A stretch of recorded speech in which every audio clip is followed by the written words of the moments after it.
All right, so here's the scoop. I'm from Chicago. I talk fast. When I talk slow, it sounds super sarcastic. So I'm going to try and balance the two. Just realize that if I'm too fast, I'm sorry. If I'm too slow and it sounds like I'm being a jerk, I'm trying not to be. All right? That's where we're at. We're going to talk about this idea of the third way and Dojos. Show of hands. Everybody knows the third way? All right. I probably led the witness by saying show of hands. Everybody knows Dojos? All right, so then we'll get into this stuff. Look, there's no certification, there is no process, there is no thing to do here. This is just a really cool thing that I've been doing for a few years with some organizations that I think will help you all out as well. That's the gist of it. If you want to jam on it, we'll jam. That's where we're going. Everybody knows this dapper young gentleman, right? Who's this gentleman up there? You guys gotta give me some. Gene Kim. All right, there you go. Good. Yeah, it's Gene Kim. And everybody has read the DevOps Handbook. Yeah, if you haven't, it's okay. So in there, Gene Kim talks about the three ways. The third way being this way of creating continuous improvement and continuous learning in your organizations, right? The most important way, probably the hardest way of doing things is making it so the people in the organizations are able to continuously improve the way they work. Now, in the DevOps Handbook, Gene talks about one of the first companies to do this. It's a little company called Target up in Minneapolis. That's kind of beside the point. I was there kind of helping them out, and so I've been helping other organizations do these things, and so I just want to help you understand how these things work and why they're a good thing and how you can do them. So here you go. You can leave after this one if you want. Well, maybe the next picture, because then you get to see a picture of a dojo. But here's the dojo in a nutshell. A dojo is a place. It's a physical place that whole teams come to learn new skills while building their stuff within their constraints. That's the gist of it, right? Whole team, everybody comes together to work together to learn new things in context of building their stuff, because it's really easy to go to courses and learn how to do things and then come back to work and say, I can't do that. I'm at an organization right now where they have, 4,000 AWS certified blah, blah, blah things. And it took them 2 years to deploy their first app on AWS. So I don't know if the certification's really helping out. So this is the thing. Get whole teams together. It's a place for teams to come together, learn things, and do them in their work within the constraints of their organization. Here's the other picture you want to see. So that was the definition. Here's the picture. This is a dojo. It's amazing, right? It probably looks just like a space, right? It's not magical. It's not. I gotta stay between these, right? Yeah. Sorry. It's not magical, but it's different for a lot of people. Like when we were bringing teams into this dojo, it's not, you do your work in your cubes and we just kind of call it a thing. It's like, no, you leave your work, your space, and we all come together. There's some cubes here, mostly because in this organization they didn't have enough money to get rid of them. But you can see on this side all these tables. And so by default, we make people look at each other. And for a lot of organizations, they don't like that, because they never look at each other. And so we bring people together, we make them look at each other, we make them work together, and we make them work on the same thing at the same time. And it's a good feeling. So again, the idea here is getting people to learn together in their real world constraint. And this is just, look, so I've been doing this kind of stuff for years. I used to work at the Chicago Mercantile Exchange, the Futures and Options Board in Chicago. Anybody work there? It's a horrible place. You should quit if you work there. What's that? We're a commodities trading firm. Oh, okay. Well, I don't know about yours, but CME is a horrible place. If you have any friends, tell them to quit. I even forgot where that came from. But look, so I've been doing this stuff for a while. We used to joke like we were doing DevOps back then. We didn't have Puppet and Chef. We had Set and Awk, right? It's just kind of a different world. But since I left CME many years ago, I've been helping and doing this, consulting stuff. And like, look, I've taught courses and it's nice because I feel good and people are happy when they're there. And then you talk to them a month later and they say, yeah, I didn't do anything that we learned though. And it's like, well, why not? Well, I couldn't because I didn't have time or something else happened. This dojo thing, the fact that we're doing your work in your organization actually makes things stick. And so like, if you do dojos, the learning actually sticks because you're actually doing it. There's no more excuses of like, my manager won't let me do a test right now because I have to write more code. It just goes away. There's the agenda. I'm probably already over time, so I'm going to skip past that. We'll just kind of get into it. And that's me, so I've been doing this for a while. There you go. This is the DevOps days, right? So here's my first kind of challenge to you all. In the DevOps Handbook, they talk about value streams, value streams, value streams, value streams. But then they say, for the purpose of this book, we'll talk about the value stream being from when code's committed to when it's kind of deployed. And it is ridiculous. It's cool if you think if that's what you want to do and you want to automate all the stuff after code commit, yeah, go to town. Most places I go, that's not the problem. Don't get me wrong, there's problems on the deploy, but there's all these problems upstream where nobody thinks if the thing that they want to deploy is even a good idea. Or nobody thinks if the thing they want to deploy is actually going to make a difference, and they know how it's going to make a difference.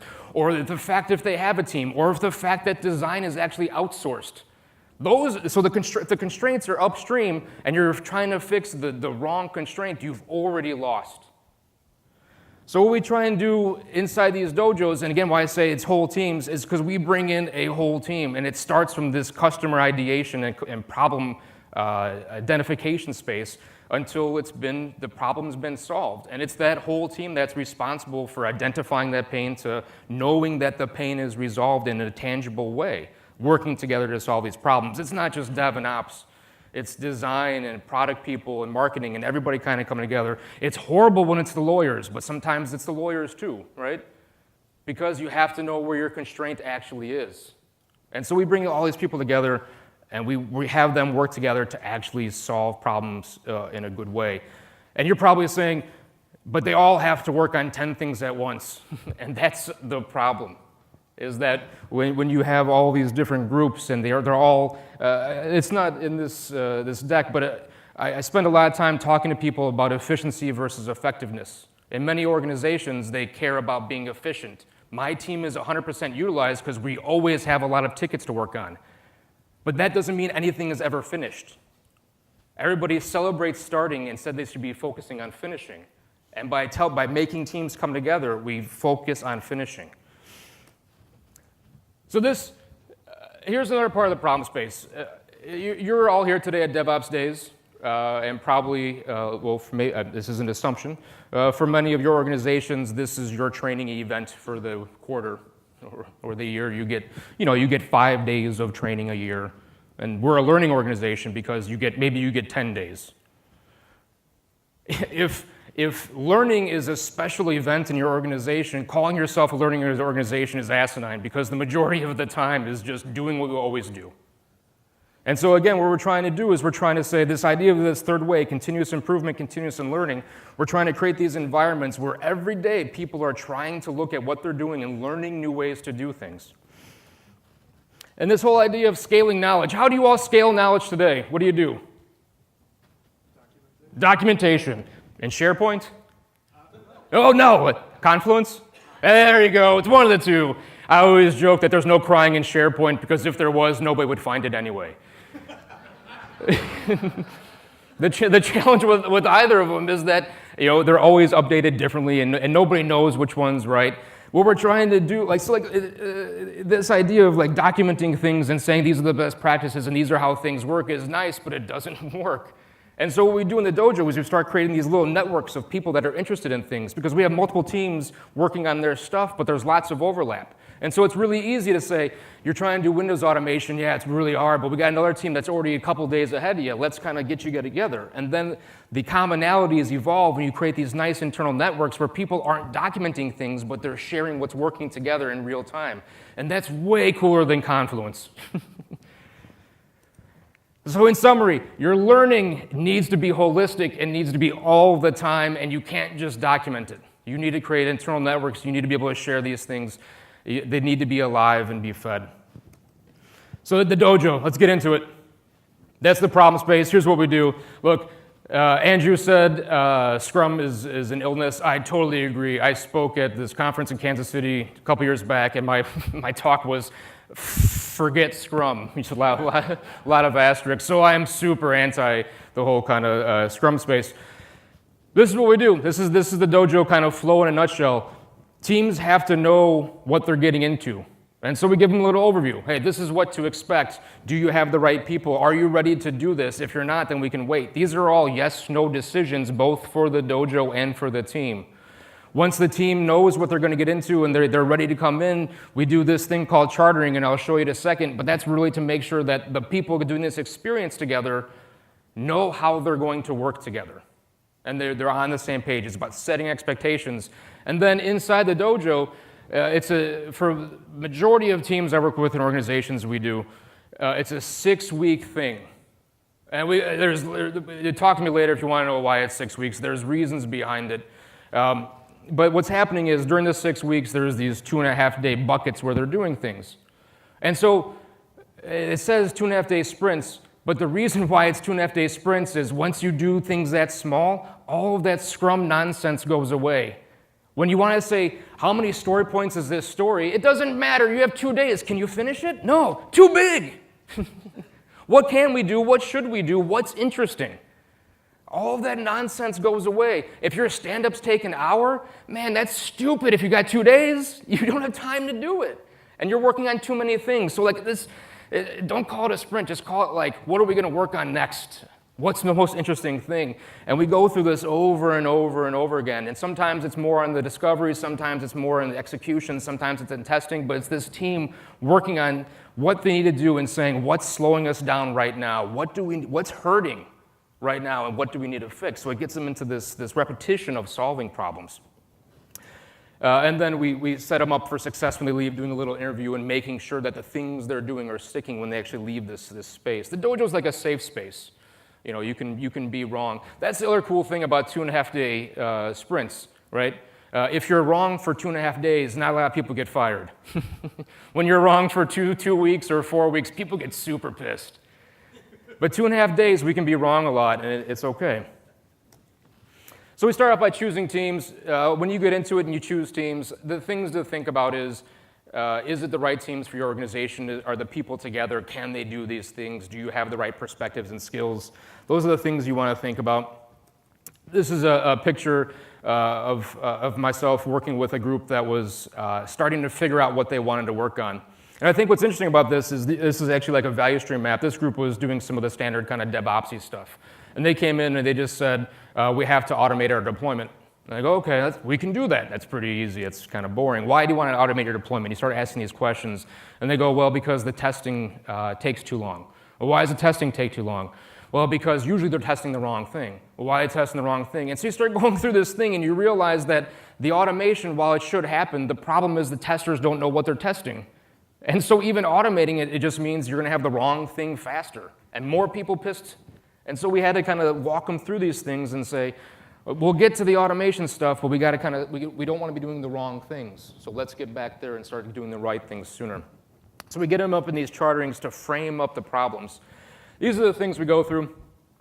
If a team's coming into the dojo, they're doing this chartering session usually about a week before they come in. Why do they do it a week before? Because either the team is wrong, they have the wrong people, they don't have the right people, or sometimes we find things out that they didn't know they needed to do. Not everybody, imagine this kind of scenario where you're actually bringing a team together, but all of the developers can't see each other's repositories. But they're on the same product, but for security reasons, they can't see each other's repositories. And then it's always fun talking to security, but like, you know, they sit next to each other. And so we have to kind of solve these problems before they come in because it's silly to try and build things and do things when your slowest moving constraint is something you can solve. So we have them come in, charter it, figure this out. What are we going to focus on? What does success look like? We have them set up success criteria for the thing they're working on as well as for their learning.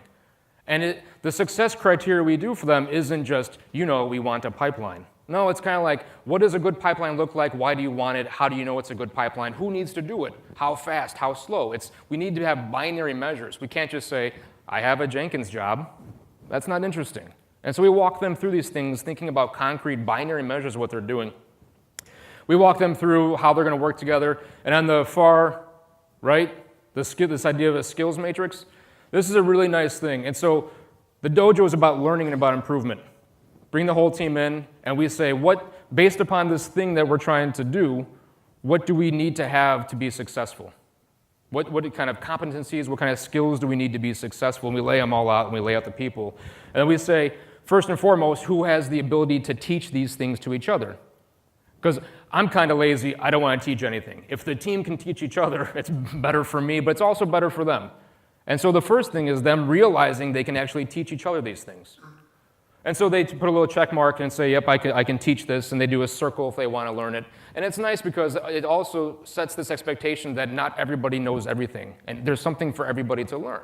And so again, we're starting to create this environment and start shaping people's thinking that I'm not an expert on everything. There's other things I need help with, and other people can help me within my team. So we do this in chartering, and again, this is the intake and the setup for this experience. And then they get in and they start doing things. And when we're doing things, this is the frame we use. What's the next best investment? Sometimes it's we need a little bit more automation. Sometimes it's we need better testing. Sometimes it's we need to do a little bit more functionality. Sometimes it's we don't have monitoring. We got to get that solved. The thing we stress over and over with groups is it's not about starting, it's about finishing.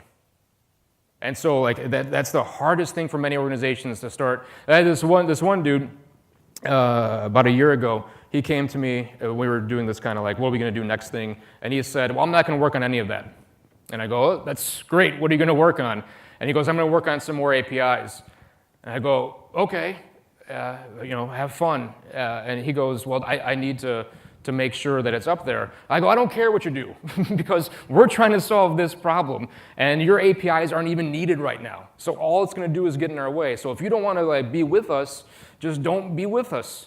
But if you want to be with us, this is what we're doing. And the best part of it was his APIs got thrown away 2 weeks later anyway, because they weren't needed. But anyway, I digress.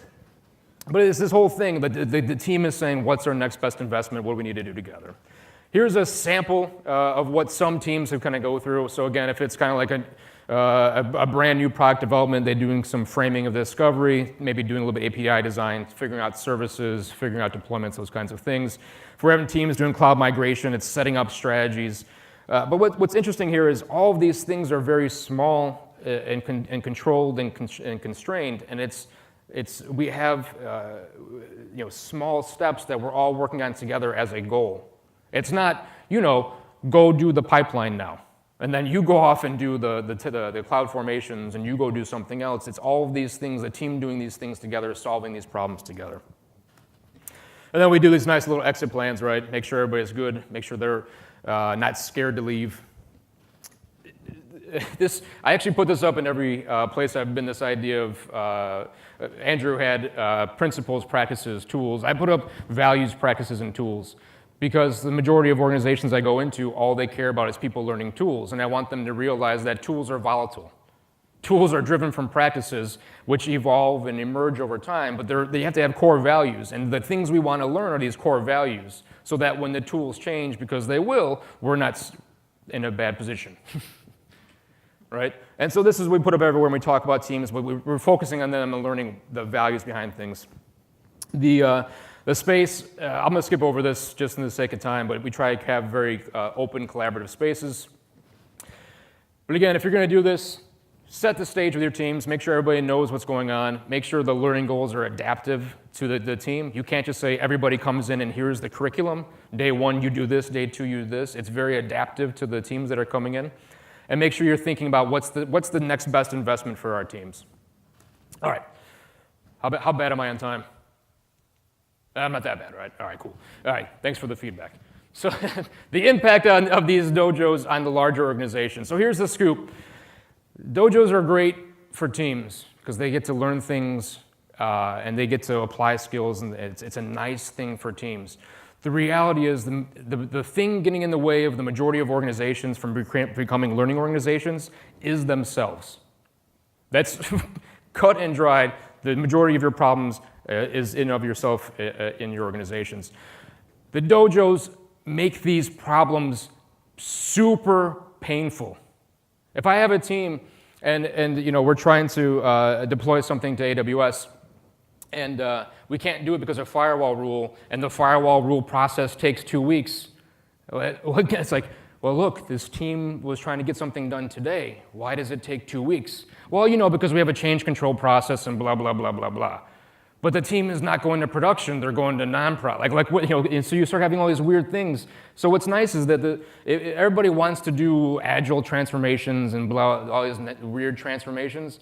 Yeah, I don't know if they work, but you put these dojos in and all of a sudden, all of those friction points blow up and you have to figure out what you're gonna do about them, because if you don't, kind of game over, right? I had one team, it actually has a nice outcome, but we had a team together, and it was a designer and some engineers and tests, and they were working on a really small product kind of thing for a call center. And nobody on the team could do HTML. And so the designer said, I've always wanted to learn HTML. And so she started working on it, and she was doing a wonderful job. And then her manager found out, and her manager said, stop learning HTML. Which is a scary thing. Like when I heard it on the phone call, she's like, my resources don't learn HTML. That's somebody else's job. Kind of like Andrew was saying this morning. And it's a painful thing to hear, but the nice outcome was the next day she called me back and she said it bothered her all night that she said that. She realized that she was stopping people from learning things, and she didn't like the way it felt, and so she wanted to change that. And so, like I'm just saying, these nice things that start to happen. This idea of these dojos also reveal bias. This is an example, if anybody's read any Jeff Patton stuff, he does this thing called Delta Next. This is this thing he does for ideations. But in most organizations, they're biased towards execution, or they're biased towards being right. And a lot of times we're wrong. Even the best organizations are wrong like 75% of the times.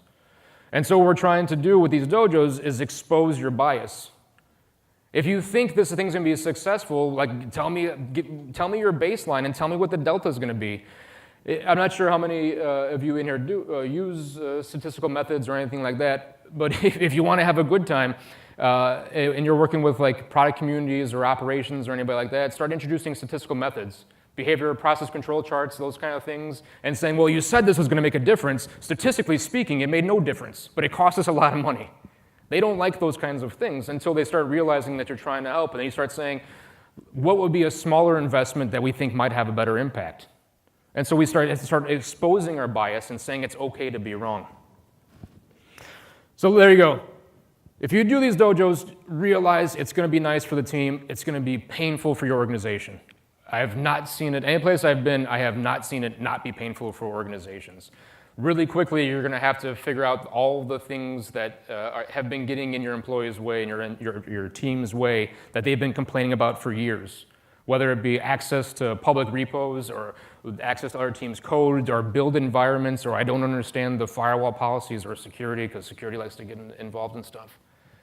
Just realize that these things are going to be magnified, and you're going to have to address them.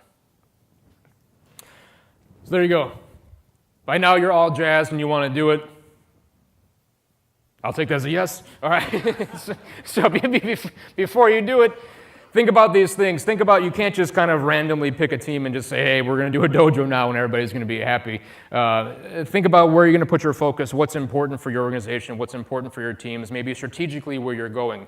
I would take this a step further and say, imagine a world where your CTO says that you're going cloud native, but nothing is there to support it. You might not want to take that as the first kind of focus of taking something cloud native. You might want to figure out if there's other things that are more real to the people that are actually doing the work that can help them solve problems. But figure out what you're going to focus on so you can start framing these things better.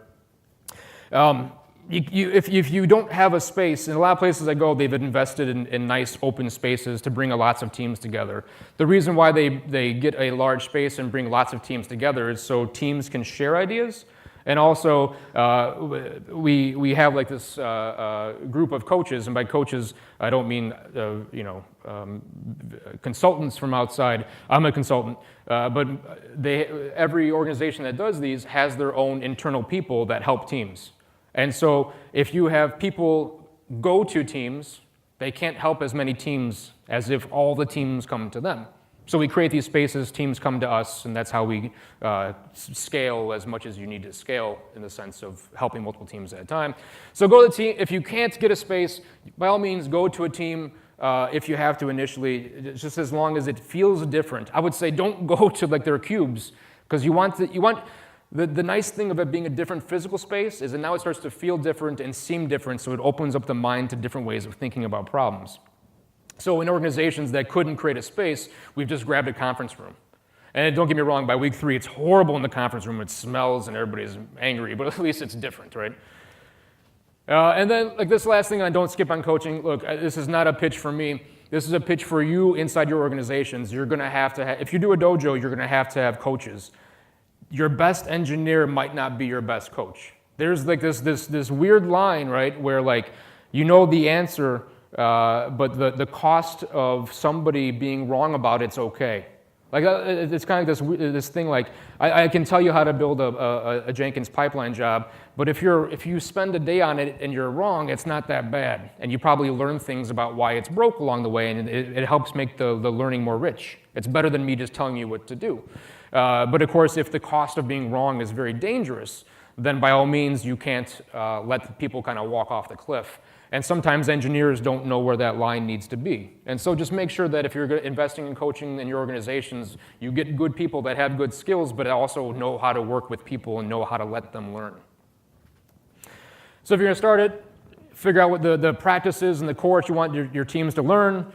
If you don't go in all immediately, go to a different space, and then make sure you get good coaching for your teams. If you want to learn more, that's that blog thing. There's a webinar that I did with a partner of mine for IT Revolution back in September, so it was recorded. You can kind of check it all out there. I thought it was pretty cool, but it's much slower than this, so you get more information. I think it was about an hour. I'll put these up on the Twitters. There you go. I'll put it up on Twitter for you all. I think I'm good. What questions do you all have in the fast last 2-ish minutes? Yeah, dude, what's up? So what if one of your constraints is widely distributed teams? Yeah. Country, multiple countries, teams. Yeah, imagine that, right? Every place I'll tell you this. You lose things as you start creating distance. That's just the simplest thing of it. So like I'm at a telecommunications company right now where they're trying to do this thing kind of distributedly. And so it's working to varying degrees of success. The degrees of success are more affected by the engagement by the individuals than it is so much if they're distributed or not. Like if you take a good team and people care and they want to learn things, you can't learn as much, but you still have good engagement in the distributed model. If the people don't care, or if they're working on 25 different things, and so I'm going to work on it for 2 hours right now. Like I had the same company, I had one group that was distributed, and the group wanted to learn test-driven practices. And so I'm walking with this one remote dude through it, and he goes, okay, cool. And he goes, I'm going to work on it, and I'll get back to you later. And so he can do that because he's remote, and he hangs up on me. But if he's with me, he can't do those kinds of things. So again, it kind of falls into the person's place. I'll tell you the other thing, dude, is if the organization is set up so like there is no sense of team, there's just kind of litters of people, this probably won't work out very well because there's no intentional bond there. So, and last thing, just because I like to talk, I also personally don't like the idea that we're a distributed company, and so the team's going to do this, and so we're going to make some people on the other side of the world stay up from 3 a.m. to 9 a.m. I think that's just kind of a bad move. So that's like the personal side of things. I don't think it's cool. What else you got? Go. Like a 2.5-day sprint, right? Yeah.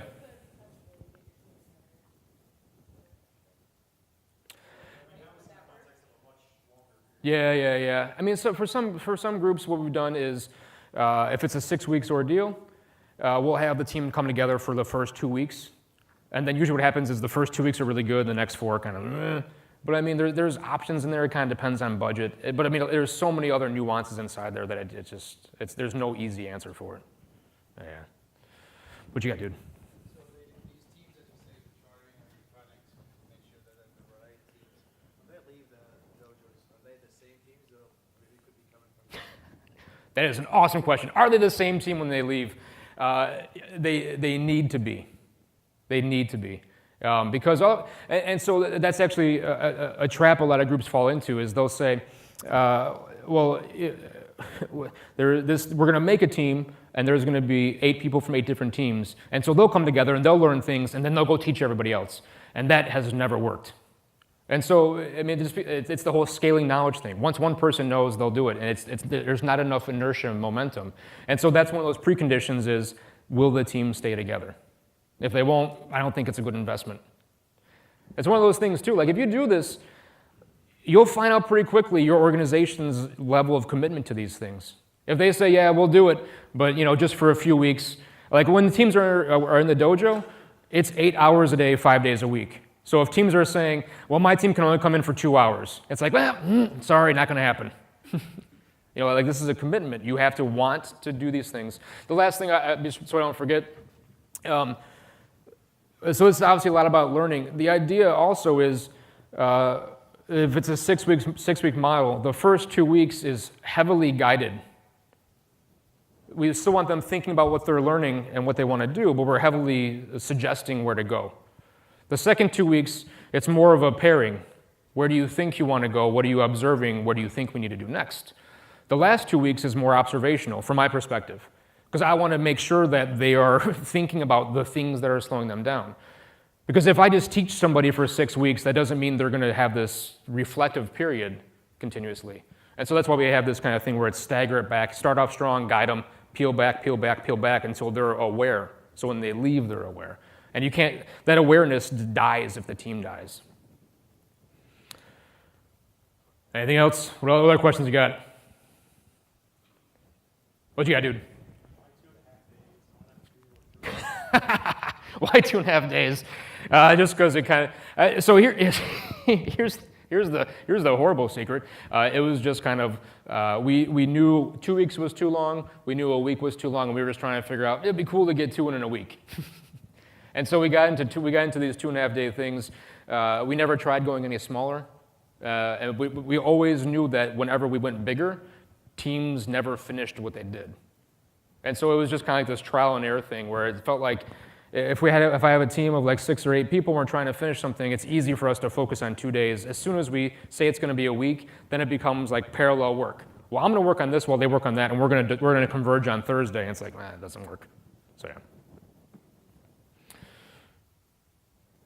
Cool? All right, I'll be here for like an hour, and then I'm going to drive back to Chicago because I got kids I got to worry about tonight. Thank you all. I'll get these up on Twitter for you. Take care.